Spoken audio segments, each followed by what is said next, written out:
What are mistakes but opportunities for growth? Not a fan of that, so I'm trying this out.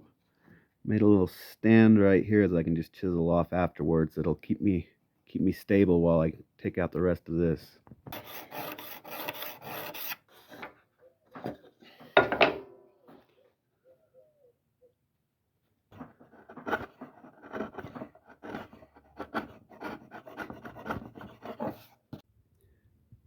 Got just the tiniest bit of overhang on the frog, or the foot, or whatever you want to call it on a wooden plane, so that I can adjust the blade laterally.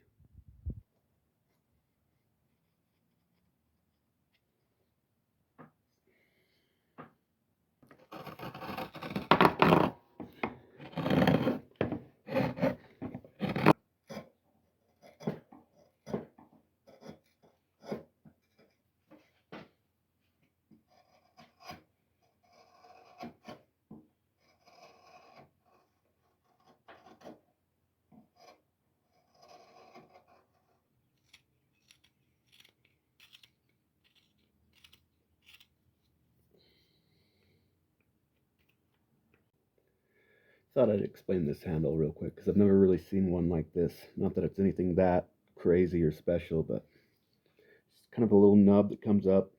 The idea is that you fit one finger right there while the rest of your hand embraces the side for support, and seems like you get a pretty firm grip. I'm still kind of just working with it till it fits comfortably in my hand, but I'm liking where it's coming.